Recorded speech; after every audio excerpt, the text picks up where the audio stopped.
Dear brothers and sisters, I greet you in the name of our Lord and Savior Jesus Christ. Today we are continuing our journey through the book of Mark, and we are in Mark chapter 10. You saw us read Mark chapter 10 verses 1 to 16. So as you can imagine, we are going to talk about family and what God's plan is for each one of us. So if you are a young person who are yet to be married, or if you are a married person, or if you are married for many years, God wants to speak to you today. So I want you to just see what is on God's heart. What's His intention when He planned marriage? Jesus says here, that from the beginning of creation. So family was on the mind of God at the beginning of creation. So that's one of the very important things. Not just you and I, but our family also. So it's very important. So let's pray and we'll begin this morning. Lord, we thank you for this morning, Lord. We thank you for your presence. We thank you for your love towards us, Lord.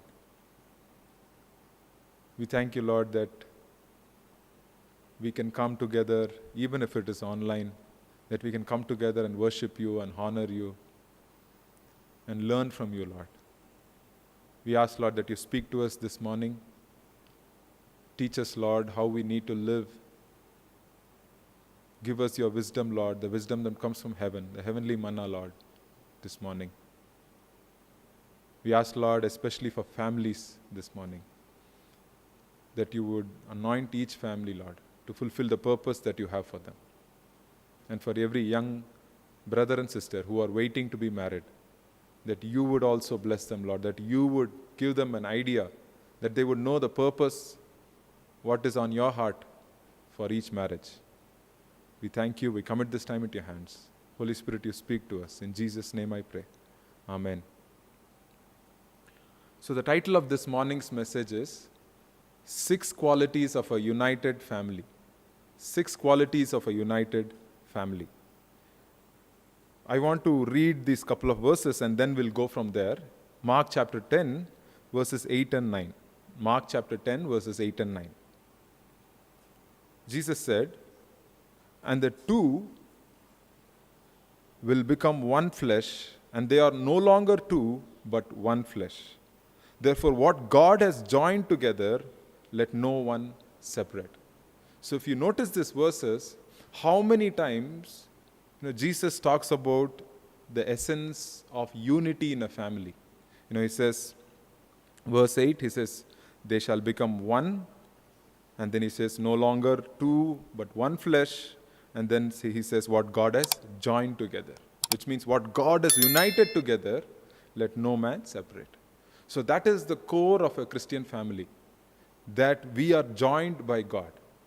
That if you are waiting for marriage, that God wants to join you with a brother or sister.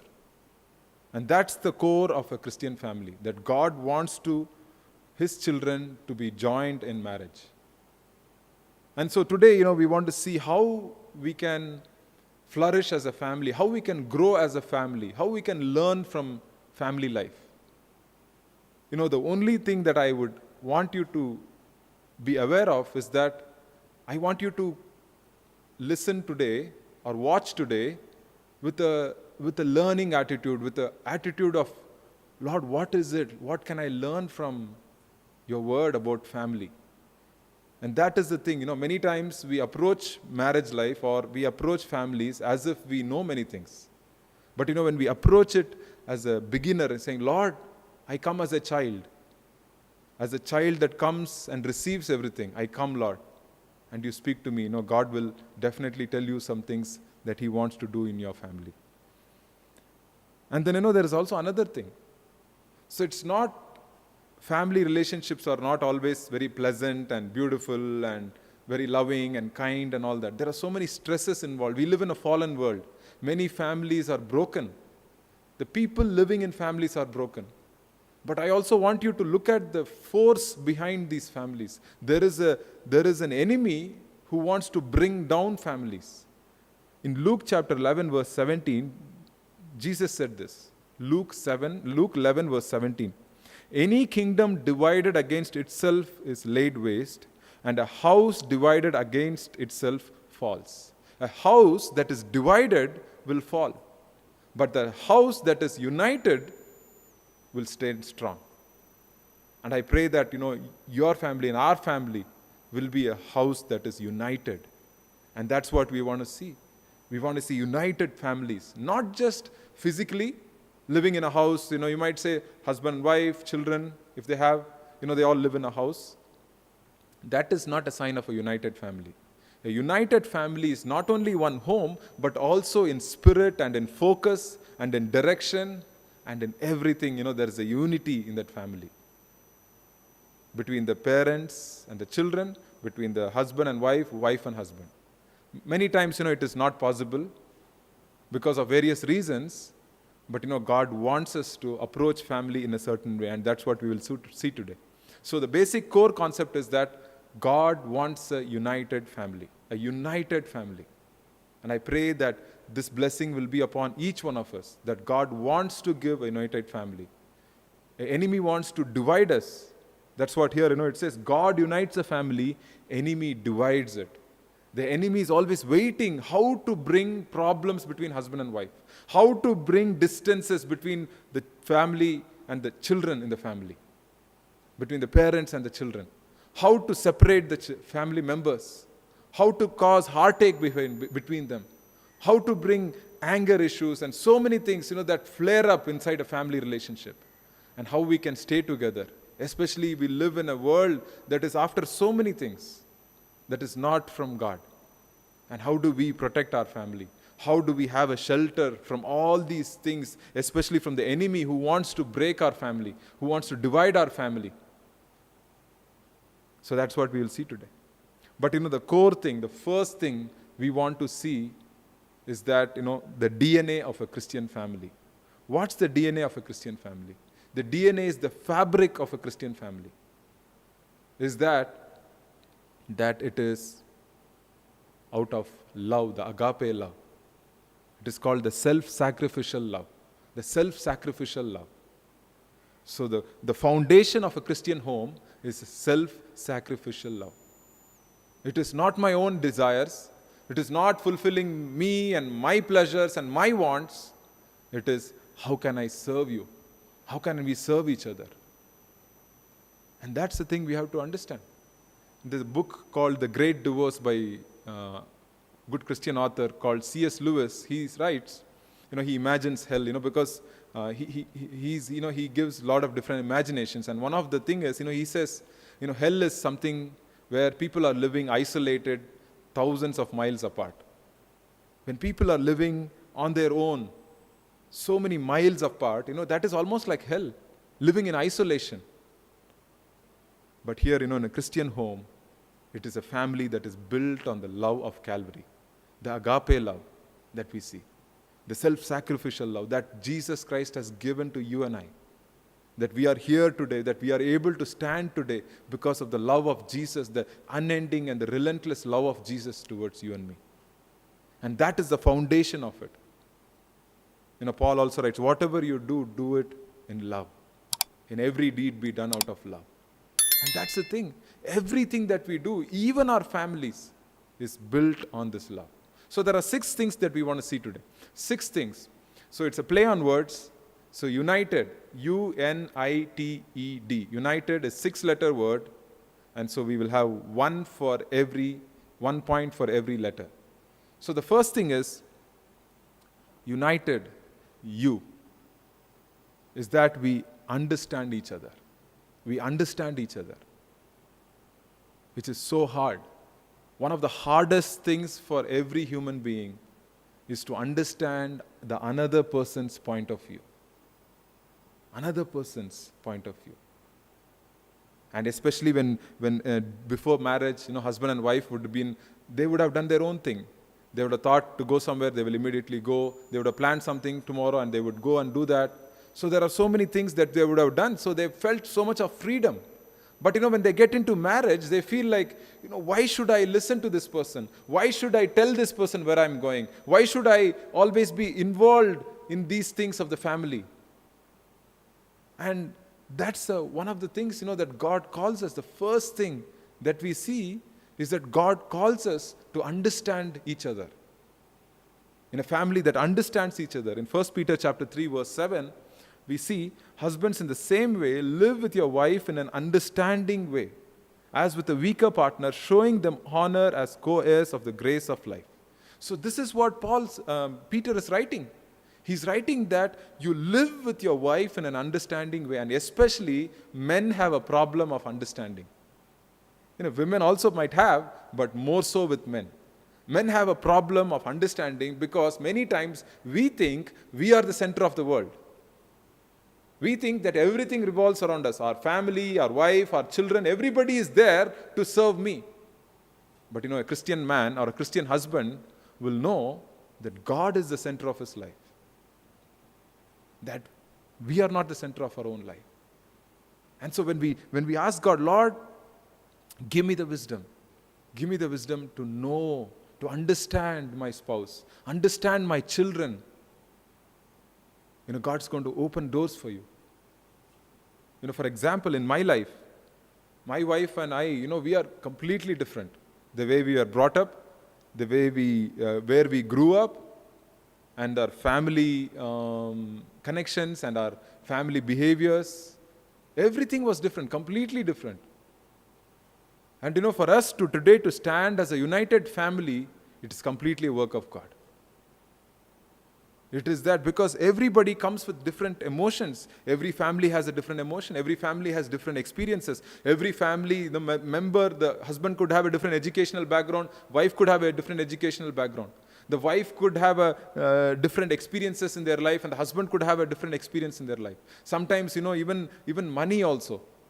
They could have come from a middle class family, and someone could have come from a lower middle class family. So there are so many things, so different we are. We are completely different. And so the only uniting person is Jesus Christ. When we have Jesus, He unites us. He unites the husband and wife. Whatever the differences are, they will be, we learn to celebrate those differences. And that's what a united family does. The united family does not say, my family is like this, my family like this, your family is bad, my family is good. No, they don't divide. In fact, they celebrate the differences. In fact, we want to learn more about them. I want to know more about your family. Tell me about your family. Tell me about your grandparents. Tell me about your village. Tell me about your city. Tell me about your college life. And this is the thing, we want to celebrate our differences. Many times, when we have different kind of people, usually what happens is that we say like us versus them. Oh, our people are like this. Your people are like that. We have this mentality that is not from God. God, everybody is created in the image of God. Your wife, your husband is created in the image of God. The moment we learn to see them as someone who's created in the image of God, everything changes in our life. Your neighbor, your opposite house person, or your relative, everybody is created in the image of God. Everybody has the seed of God in them. And that's what we know. And so when we know this, we say, Lord, help me to understand them. Help me to understand them. I'm so used to thinking only from my point of view. But if there are 10 people in the room, there are 10 different points of views.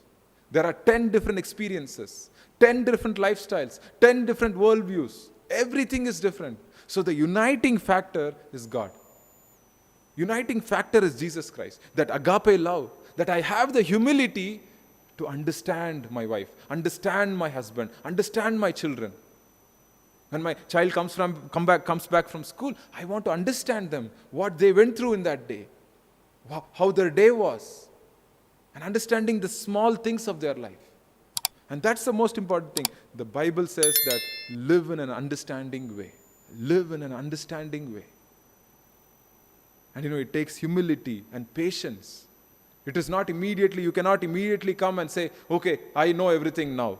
No, it's a lifelong journey. There are things about my children, about my wife, I still don't know, and I'm excited to learn. I'm looking forward to learn. I'm looking forward to know them. I'm looking forward to understand their family and become one. And that's what happens, when we try to have an understanding mind, that's when we have unity in that place. And Satan hates that. Satan does not like two people united. he destroyed the family of Job. He literally destroyed it. He took away all the children in one day. That's how cruel he is. He split the family. But God is the uniter, the great uniter. So I am saying, dear brothers and sisters, are you living in an understanding way? I mean, each point we have, every point, 6 points we have. I mean, it could be 6 different prayers. Saying, Lord, I want to live in an understanding way. I'm not a big boss. I'm not the center of the world. I want to understand. I want to know my emotions. I want to know my wife's emotions. I want to know my husband's emotions. Why is he behaving the way he is?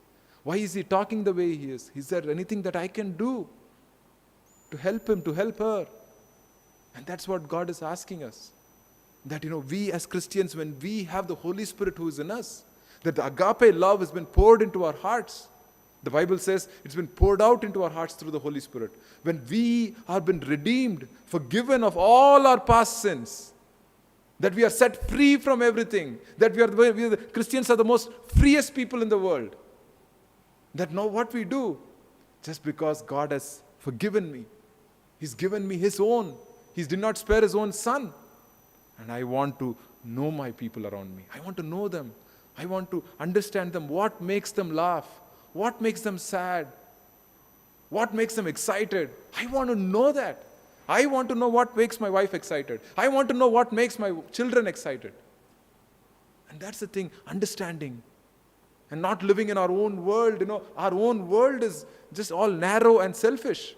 But we want to say, Lord, open my eyes. Just open my eyes, Lord, so that I can see from other person's point of view. And that's the first thing. And the second thing is N-U-N. N stands for never hide anything. Never hide anything. A united family, the members of a united family do not hide anything. The hiding started from Garden of Eden. People hide. And as being in ministry, we come across many different families. And also we hear a lot of stories about families. And one of the heartbreaking things of many broken families today is because of hidden behaviors of the husband or the wife. The hidden behaviors.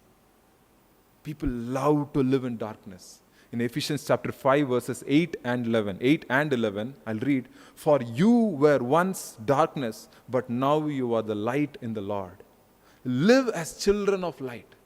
Live as children of light, is Paul writing. And then in verse 11 he says, "Don't participate in the fruitless works of darkness. Instead, expose them." He says, don't participate in the fruitless. He says, it's useless. It's useless to live in darkness. It's useless to be part of darkness.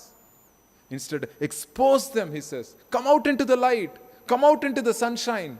May the Lord shine upon you. May His face shine upon you, is what Paul's saying. And then in 1 Thessalonians 5:5, easy to remember. 1 Thessalonians 5:5, it says, "For you are all children of light and children of the day. We do not belong to the night or to the darkness." Yes, we don't belong to the darkness. We don't belong to the night because we are the children of day. We are children of light. That's what we are. Do you know that, dear brother and sister? Is that you are a child of light. There is nothing that can be hidden from God.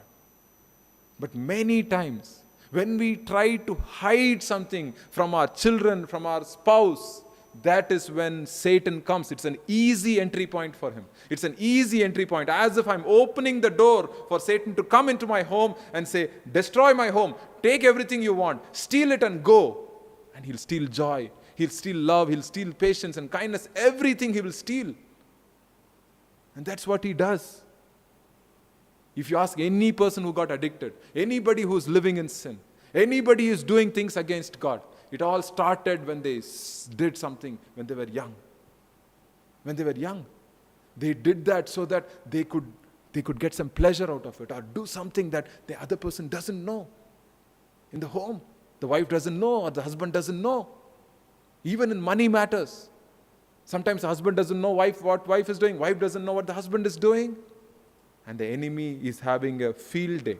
He'll come right walking into that home. And that's what it is. Enemy is something that we ignore usually. When we are living in sin, the last person we think about is Satan. The last person.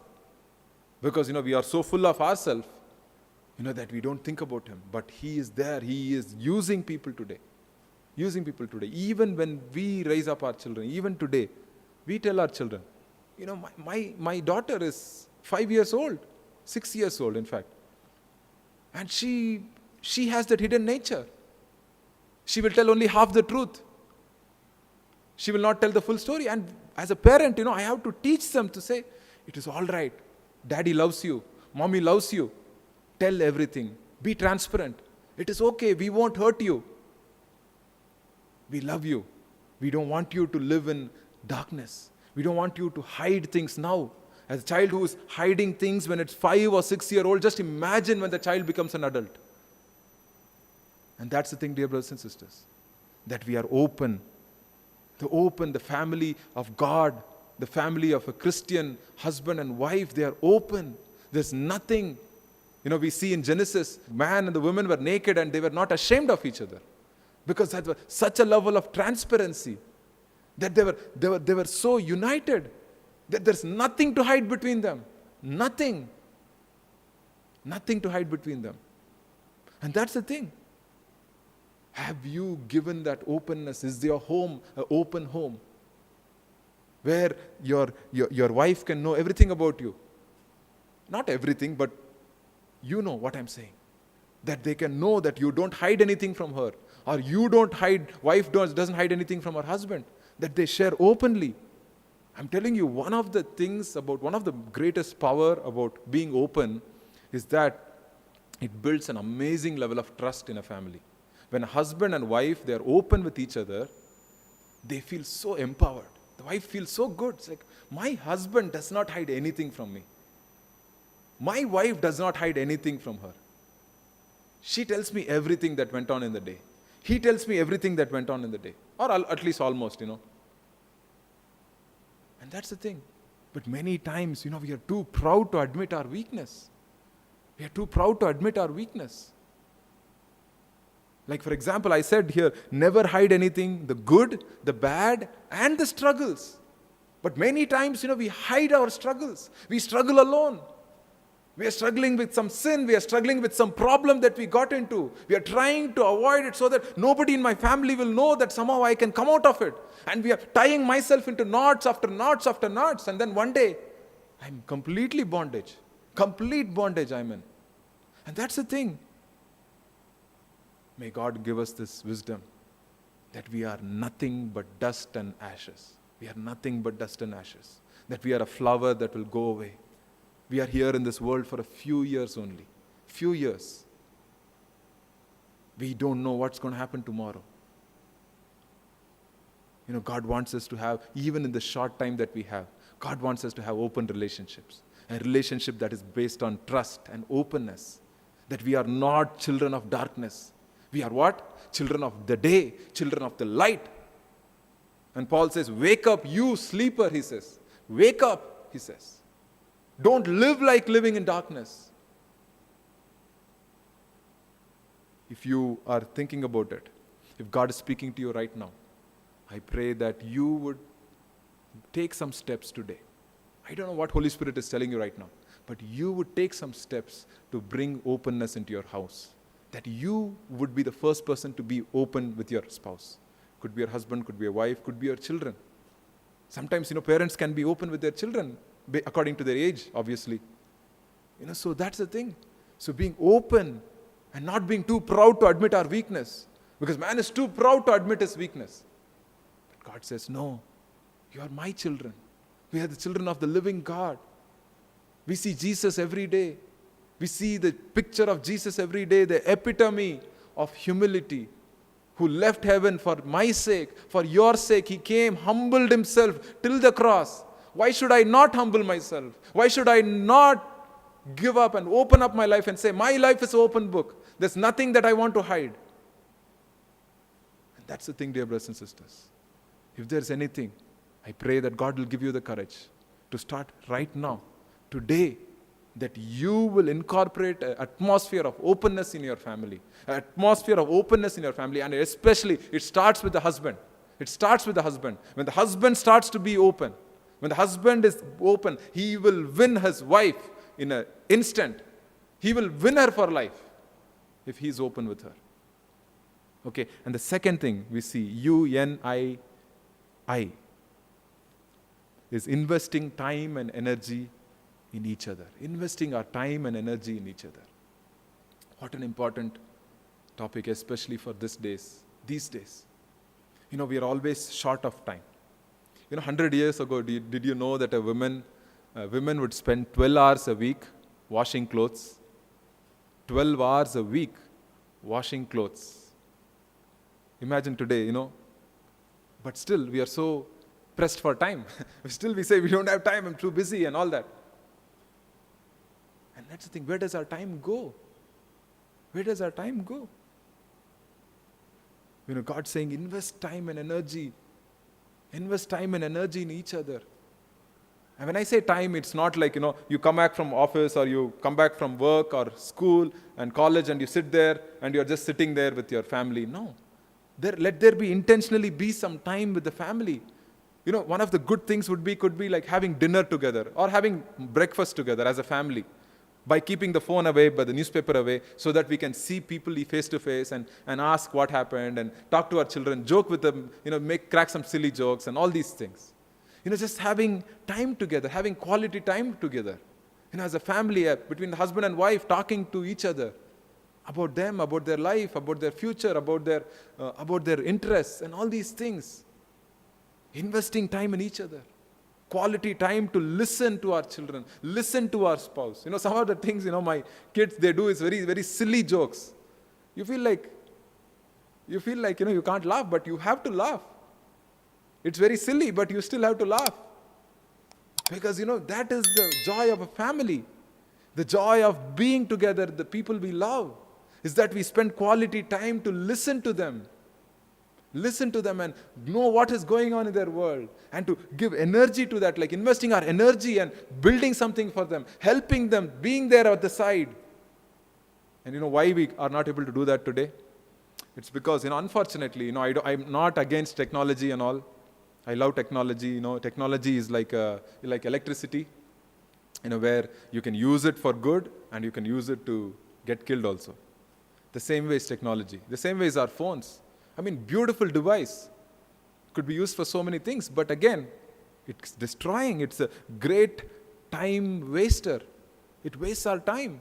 I had to take certain decisions in my home. If I had to be a godly father and a godly husband, I have to keep my phone away, set it aside, out of my sight. As soon as I come inside home, I keep my phone aside, somewhere out of my sight, so that I can focus on what's the important things in my life. So I can give my time and energy for what is important. And why God has placed me on this earth. And every family that is watching here, you are there. God joined you with this person, with your husband and with your wife and with your children for a purpose. That God has a specific purpose for your family. You look at the Old Testament, you will see every family has a purpose.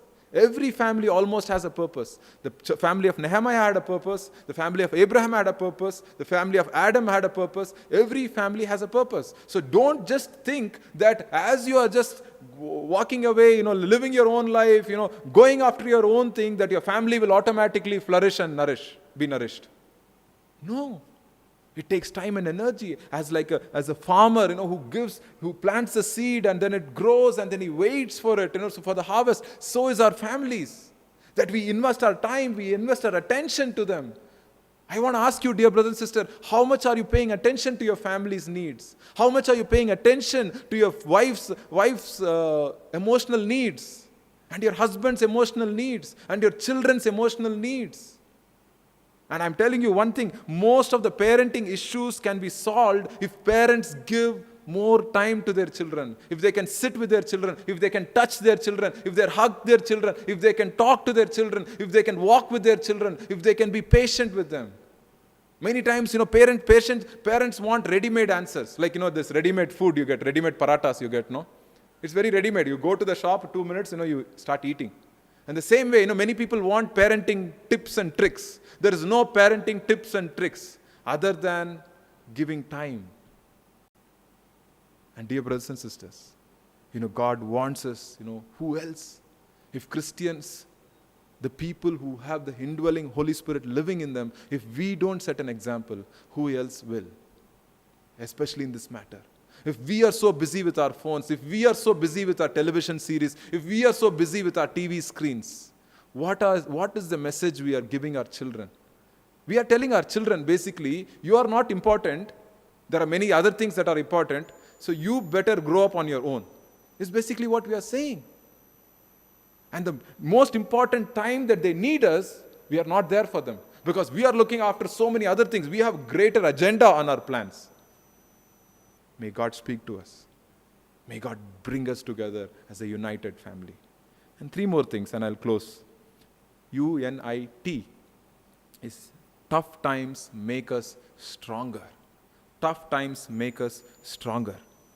I want you to turn to Nehemiah chapter 4, verse 14. Nehemiah chapter 4, verse 14. Nehemiah says to his people, don't be afraid of them. Who's afraid of who? The Israel people, they are building walls so that they can protect their city. Because the wall has been destroyed, everybody comes and attacks them easily. So they are building walls to protect the city. And at that time, the enemy is threatening them to come and destroy them. Come and kill their family.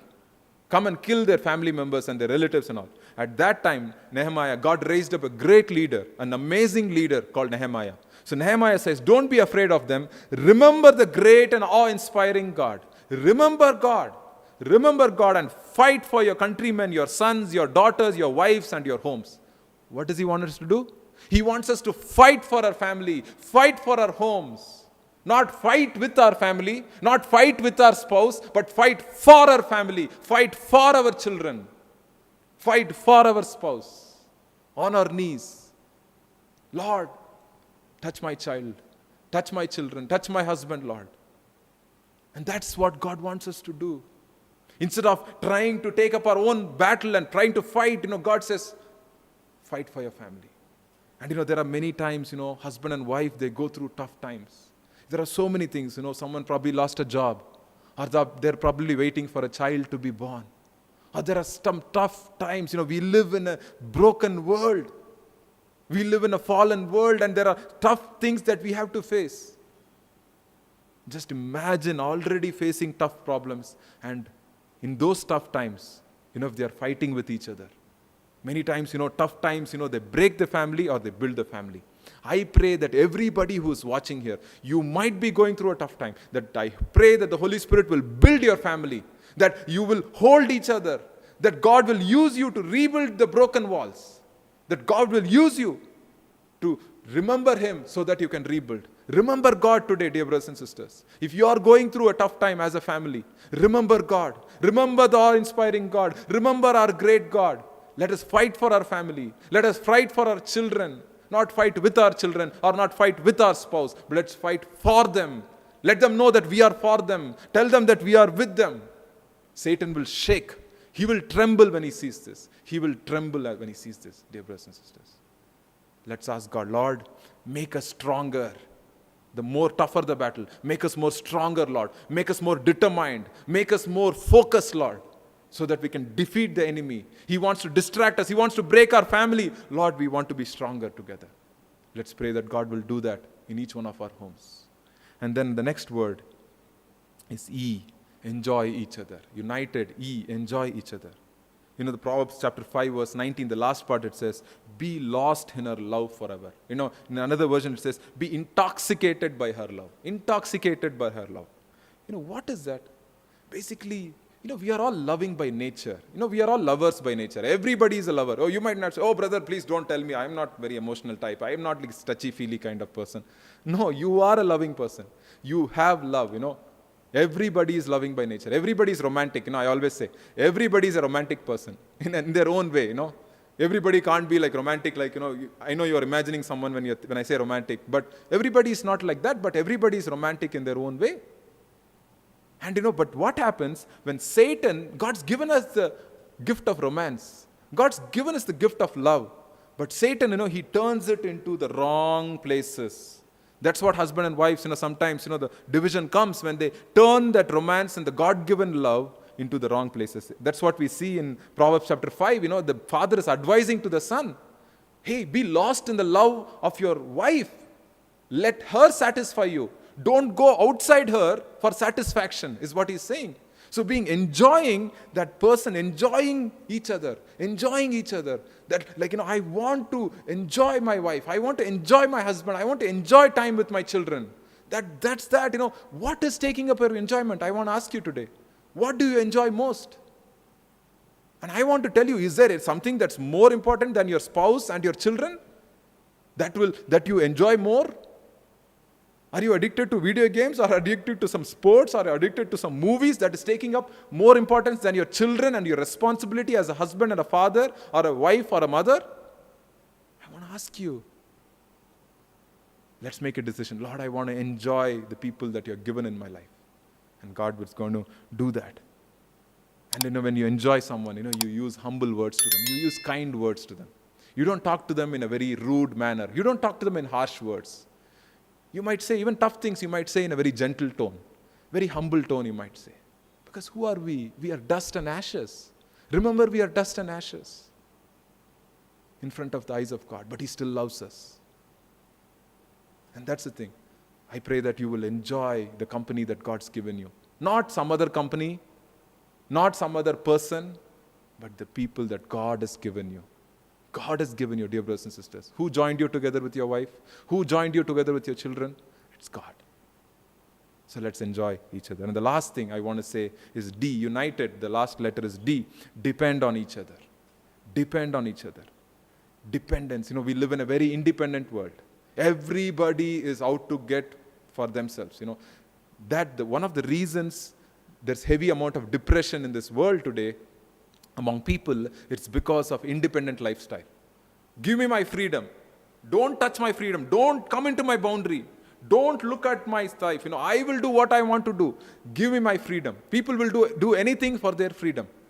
And we'll ask God, Lord, I want to have a new kind of freedom that is built on the dependence of one another. Dependence. Husband, tell your wife that you need her. No shame in telling that. No shame at all. I know husbands, men are like, they don't like to say that. But I tell you, we are against the world. We are not with the world, but we are against the world. And we say, yes, I need you, my dear wife. And wives, tell your husband, open to them and tell, I love you, I need you. I am dependent on you. Tell them it's all right. It's not a mind game. We are not playing ego games here. We do everything out of agape love. Tell your children that you need them. Let the children tell the parents, we need you, daddy. They do that. Kids are like so innocent. We see in Mark chapter 10, unless you receive the kingdom of God as a child, you cannot enter it. And that's the thing. We tell them that, Lord, please, Lord, show me how I can express my dependence to my wife. Tell her. Go and hug them. Go and touch them. What is wrong in that? Tell them that you need her. Tell them that you need him. That's the thing. We are dependent on each other. We are not independent people. I'm telling you again, we need each other. I cannot walk this alone. When I'm walking alone, that is the time for Satan to enter again. Nothing wrong in telling you. So let's ask God, Lord, you make our family united.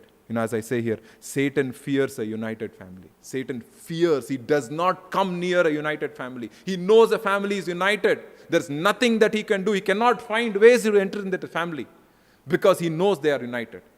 And that's what God wants to turn your family into. Don't you want a united family? As Jesus desires that. He said it's one flesh. One flesh. What God has joined together. Everything tells the essence of unity. Unity. Unity. And finally, Colossians chapter 3 verse 14, it says, above all, put on love, which is a perfect bond of unity. Put on love, which is a bond of unity. When you have love, you have the unity. So I want to ask you, dear brothers, especially husbands and fathers, I want to ask you, what do you need to do to promote unity in your home? What do you need to do? It is your responsibility. If you are a husband and a father who's watching this, My dear brother, I'm telling you, humbly I'm telling you. I'm humbly telling you, it is your responsibility that you maintain the unity, the peace, and the joy and the enjoyment in the home. That may God bless you, may God give you the wisdom as the spiritual leader of the home, that you will take up this role with a loving embrace. That God will give you that anointing. Ask God for wisdom to, Lord, how can I make my family more united? How can I make them more loving and enjoyable, Lord? God's going to speak to you, dear brothers and sisters, especially brother. And for sisters, or wives, or mothers, I want to say, what is your role to bring the family together? What is your role? Proverbs chapter 14 verse 1 says that a wise woman will build her home, and a foolish woman with her own hands tear it down. A wise woman will build her house, a foolish woman with her own hands will tear it down. Sisters, I plead with you again. Is there anything that you can do? I pray that the Holy Spirit will speak to you, that He will enable you to be united with God first, so that you can build a united family. What a great joy to have united family members, that everybody is doing their role, everybody is enjoying each other, everybody is giving freedom to each other. May God enable us to do that. We pray that God will build strong families, strong families. You know why? Because the DNA of that family is what? Self-sacrificial, agape love. Strong families. That God will use your family, your united family, for His glory and honor. That 1,000 generations that starts from you, starting from your family, 1,000 generations are going to be blessed. And that you will be the difference maker. That you will be the game changer of your family. We don't know about your past family lives. We don't know about your past family generations that came. That game changes right now with your family. That God wants to bring that change. That He wants you to be a warrior husband. And He wants you to take up that role with love, with gentleness, and with amazing leadership that Jesus gives you. Every husband and father, God has given you. There is a leadership ability in you. Do not look down upon yourself. Look up to the Holy Spirit and ask Him, Lord, fill me with your Spirit that I can lead my family in love. And God's going to anoint you. Shall we pray for all family members, especially for family that are divided today, and that God will bring them together. Lord, we thank you. We thank you for who you are. We thank you, Lord, that your word is so powerful. Lord, your word is like healing, Lord. It brings healing to our hearts. It changes us, Lord. There's nothing in this world that can change us but your word, O Lord. We ask, Lord, that you change our hearts, Lord. So, Lord, when our hearts are changed, our families are changed, our relationships are changed, our attitudes are changed. Lord, you touch each dear brother and sister. Lord, especially young people, Lord, who want to build homes tomorrow, that you would anoint them today. We also pray for husbands and wives, Lord, who are newly married, who are waiting for a child. Lord, we ask, Lord, that they would also know what it is to hold on to each other and to start this life, this new family, united family, Lord. And also, Lord, pray for fathers and mothers and children. Lord, that you would bring them together, Lord. Bind them together, Lord, in your love. Bind them, Lord. Let them bring glory and honor to your name. Let there not be any ego or competition. Let there not be any division that is caused by enemy or by our own flesh. Lord, let the river of living water flow in that family. River of living water flow in that home. We thank you, Father. We are desperate for you. We need you, Lord. We need you more than ever. We need you, Lord, to come alongside us and to help us build our homes, Lord. Homes that are broken especially, Lord. Families that are broken, Lord, that are separated. I ask, Lord, that your healing touch, Lord, your healing ointment, Lord, of your word would bring them together. Bring unity, Lord, and peace to the homes. Dear Father, work in their hearts. Holy Spirit, come and fill them, Lord, so they can know who you are, how gentle you are, how loving you are, how patient you are, to work with us to build our homes. Lord, as Nehemiah said, Lord, that we will not be afraid, that we will fight for our homes, for our wives, for our husbands, for our children, for our countrymen. for everybody, Lord. We thank you. We commit this time into your hands. In Jesus' name I pray. Amen.